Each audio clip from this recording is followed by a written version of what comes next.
Subscribe to our channel by clicking the subscribe button. Click the bell button and enjoy the latest uploads from our channel. क्यों किया राही ने राघव पे हमला? क्यों चिल्लाई अनुपमा? कहां गया था राघव? प्रोमो का पूरा सच। नमस्कार दोस्तों, स्वागत है आपका आपके अपने चैनल हंग्री स्पिरिट्स में। हंग्री स्पिरिट्स देख रहे सारे दर्शकों का मैं अंजू शर्मा दिल से स्वागत करती हूं। तो प्रोमो आ रहा है और बहुत ही बढ़िया तरीके से हमारे सामने परोसा गया है प्रोमो, और आज के प्री कैप में भी यही प्रोमो था। तो क्या है ये प्रोमो? कहां पे था राघव और कैसे हमला हुआ? क्यों चिल्लाई अनुपमा? राघव की मरहम पट्टी क्यों की, कब की? ये सारे सवाल दिमाग में आते हैं। तो बात करते हैं। पहले वही निवेदन, जिन्होंने अभी तक चैनल को सब्सक्राइब नहीं किया है कर लीजिए। साथ में दोस्तों बेल आइकॉन दबाइएगा ताकि आपको हमारे वीडियोस के नोटिफिकेशन मिलते रहें। तो जितना प्रोमो को देखते हैं उतना ही एनालिसिस करते जाते हैं, समझते जाते हैं कि प्रोमो कहता क्या है।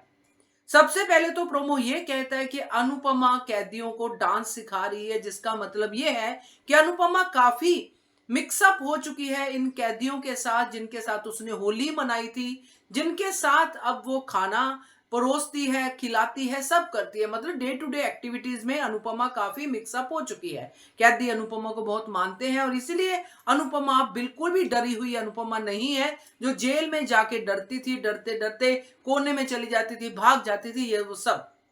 तो ये बिल्कुल क्लियर है कि बिना पुलिस के पुलिस दूर खड़ी है और अनुपमा आराम से डांस सिखा रही है कैदियों को। यानी कि अनुपमा और कैदियों का नॉर्मल जीवन इस प्रोमो में दिखाया है।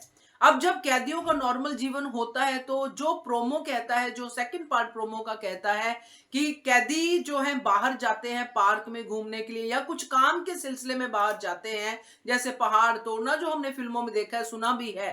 तो वैसे किसी काम में जरूर ये कैदी गए होंगे जिसमें राघव भी शामिल हुआ होगा, और हो सकता है राघव वहां से भागा हो और भाग के वो उस जगह गया हो जहां पे राही है, क्योंकि वो कमरा बंद दिखाया गया है और बंद कमरे में राघव पहुंचता है जहां पे अलग अलग तरह का सामान है। सामान जो है लगाया नहीं गया है, बिखरा हुआ सामान है, जो ये भी दिखाता है कि राही और प्रेम ने घर छोड़ा है कोठारीज का। हो सकता है वो अपने पुराने घर पे गए हों जो उन्होंने रेंट पे लिया है, वहां पे राही है और उस अंधेरे में राही कुछ सामान लगा रही है और वहीं पे भागा हुआ राघव पहुंचता है, जो अपने आप को बचाना चाहता है कि मैंने खून नहीं किया, मुझे यहाँ पे नहीं सजा काटनी है।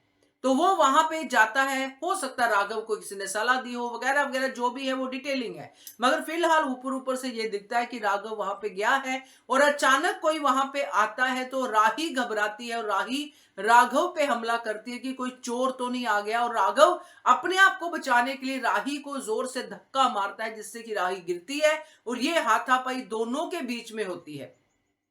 ना तो राही राघव को जानती है, ना राघव राही को जानता है। ये एक ऐसा सीन है जो अनजान लोगों में है, जिसमें दोनों ही एक दूसरे से डरते हैं और एक दूसरे पे हमला करते हैं।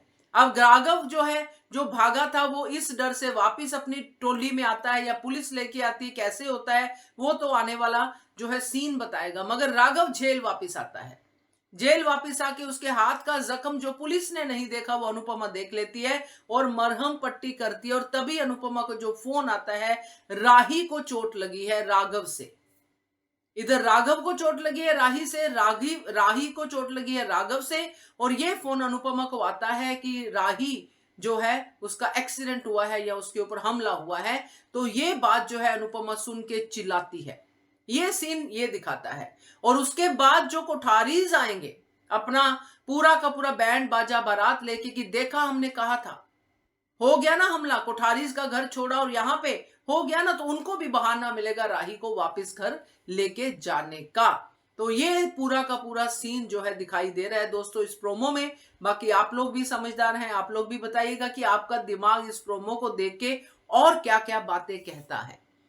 Keep watching hungry spirits channel. Thank you so much. Subscribe to our channel by clicking the subscribe button. Click the bell button and enjoy the latest uploads from our channel.